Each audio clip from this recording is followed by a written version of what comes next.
IAS, IPS உள்ளிட்ட குடிமை பணிகளுக்கான UPSC தேர்வு முடிவுகள் வெளியீடு. நாடு முழுவதும் 958 பேர் தேர்ச்சி பெற்றதாக அறிவிப்பு.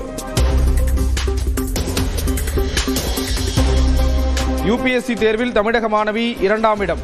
தமிழ்நாட்டில் பயிற்சி துணை ஆட்சியராக பணியாற்றும் நிலையில் தேசிய அளவில் சாதனை.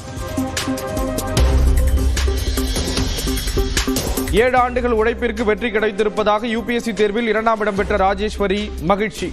தேர்வில் அடுத்தடுத்த கட்டங்களுக்கு செல்ல தமிழ்நாடு அரசின் பயிற்சி உதவியாக நியூஸ் 18க்கு பேட்டி.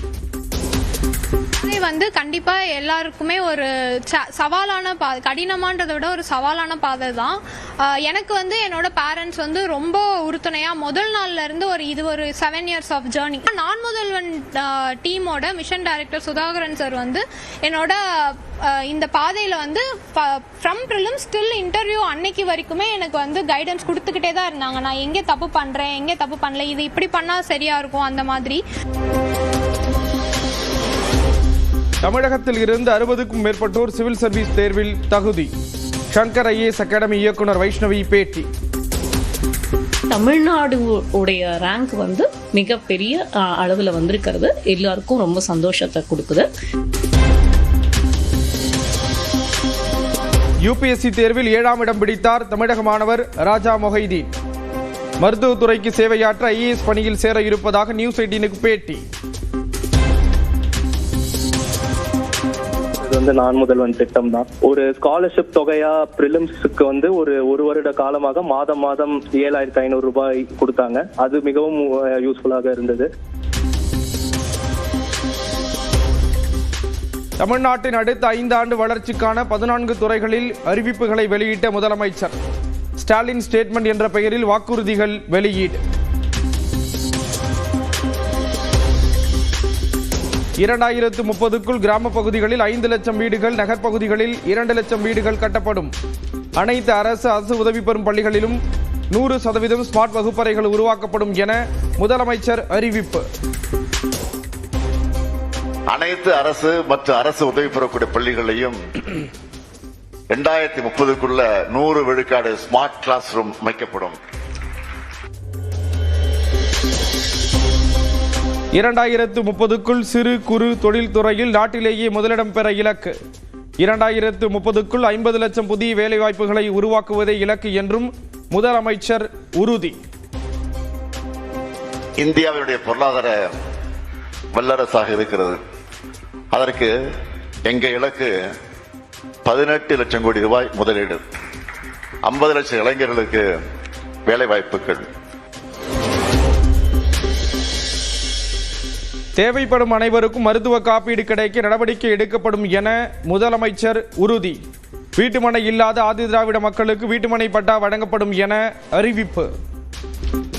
2030ஆம் ஆண்டிற்குள்ள வீட்டு மனையற்ற ஒவ்வொரு ஆதி திராவிடர் மற்றும் பழங்குடியினர் குடும்பத்திற்கு வீட்டுமனை பட்டா வழங்கிட படிப்படியாக நடவடிக்கை எடுக்கப்படும். அனைத்து மாநிலங்களும் சுயாட்சி பெற வேண்டும் என முதலமைச்சர் சூளுரை. தேர்தலில் மீண்டும் திமுக தான் வெற்றி பெறும் என திட்டவட்டம். நாங்க தான் மீண்டும் வருவோம், நாங்க தான் மீண்டும் வெல்வோம், மீண்டும் மீண்டும் வெல்வோம். தமிழ்நாட்டின் வளர்ச்சி பயணத்தில் ஒருவரையும் பின்தங்க விடமாட்டோம். வெல்வோம் ஒன்றாக. தனது வைரல் ரியாக்ஷனை மீண்டும் செய்த முதலமைச்சர் MK ஸ்டாலின். சென்னையில் நடைபெற்ற கனவுகள் மெய்ப்படும் நிகழ்ச்சியில் உற்சாகம்.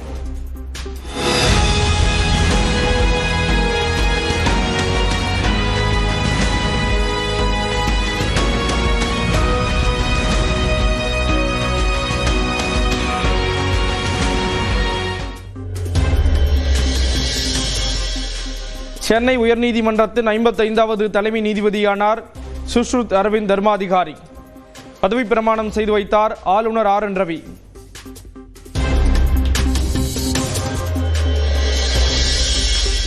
சென்னையில் இன்றும் சவரனுக்கு 1280 ரூபாய் குறைந்த தங்கம் விலை. 5 நாட்களில் 6520 ரூபாய் வீழ்ச்சி.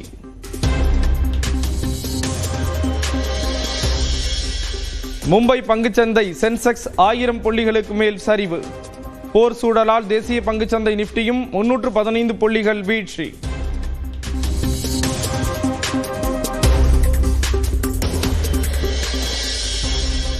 அமெரிக்கா மற்றும் இஸ்ரேல் கூட்டுப்படை தாக்குதலில் ஈரானில் 1000க்கும் மேற்பட்டோர் பலி. நேற்று இரவு கடும் தாக்குதலால் தூக்கத்தை தொலைத்ததாக தலைநகர் டெஹ்ரான் மக்கள் வேதனை.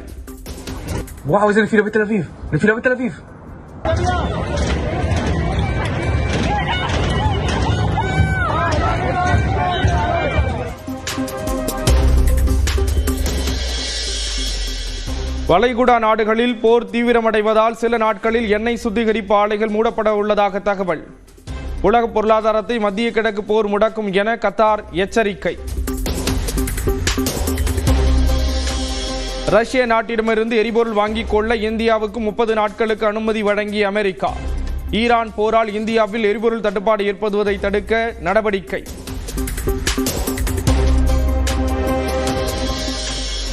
ரஷ்யாவிடம் எண்ணெய் வாங்க அமெரிக்கா நமக்கு அனுமதி தருவதா என மத்திய அரசுக்கு முதலமைச்சர் மு.க. ஸ்டாலின் கேள்வி. இந்தியாவுக்கு விருந்தினராக வந்து சென்ற ஈரான் கப்பல் மூழ்கடிக்கப்பட்டதில் இந்தியா அமைதி காப்பதற்கும் கண்டனம். சென்னையில் பாஜக தேசிய அமைப்பு பொதுச் செயலாளர் வி.எல். சந்தோஷ் முக்கிய ஆலோசனை. ஏப்ரல் 15 பிறகு தேர்தல் வேலைகளை பார்க்க அவசியமில்லை என பேசியதாக தகவல். கர்நாடகாவில் 16 வயதுக்குட்பட்டவர்கள் சமூக வலைதளங்களை பயன்படுத்த தடை. சட்டப்பேரவையில் பட்ஜெட் தொடரில் முதலமைச்சர் சித்தராமையா அறிவிப்பு. ஆந்திராவில் 13 வயதுக்குட்பட்ட சிறார் சமூக வலைதளங்களை பயன்படுத்த தடை விதிக்க பரிசீலனை.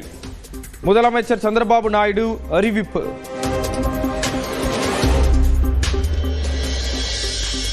மாநிலங்களவை தேர்தலில் திமுக, அதிமுக, காங்கிரஸ், தேமுதிக, பாமக வேட்பாளர்களின் வேட்புமனுக்கள் ஏற்பு.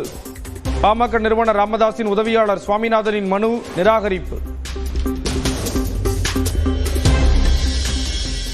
மாநிலங்களவை தேர்தலில் போட்டியிட மனு தாக்கல் செய்த பாமக நிறுவனர் ராமதாஸ் உதவியாளர் மீது தாக்குதல் நடந்ததாக புகார்.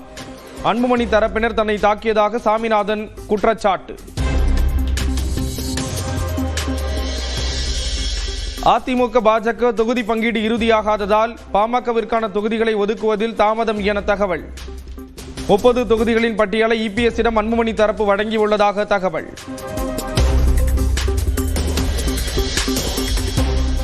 வாக்குக்கு பணம் கொடுக்காத கட்சிகள் வந்தால் கூட்டணி. நாம் தமிழர் கட்சியின் தலைமை ஒருங்கிணைப்பாளர் சீமான் பேட்டி. வாக்குக்கு காசு கொடுக்காத வெல்ல முடியாதுன்னு இவங்க நம்புறாங்க. நாங்க காசு கொடுத்து பெற வெற்றியே இல்லைங்க. அது ஒரு இழிவான அரசியல்.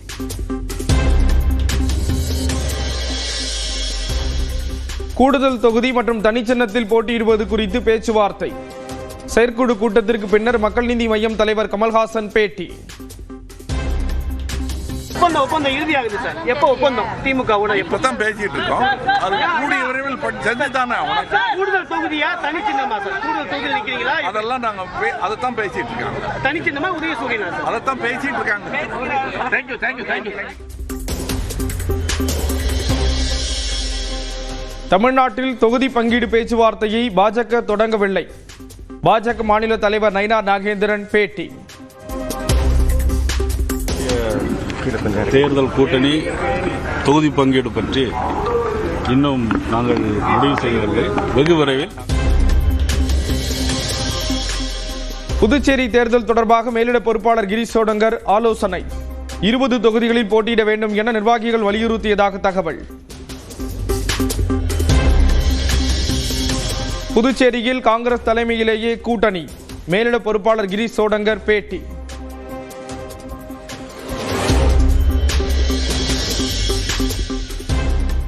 திமுகவில் வேட்புமனு தாக்கல் செய்ய அவகாசம் நிறைவடைந்த நிலையில் 11,100 பேர் விருப்ப மனு. திமுக சார்பில் போட்டியிட வாய்ப்பு கோரி ஓ பன்னீர்செல்வம் மகன் ரவீந்திரநாத் ஆகியோர் மனு.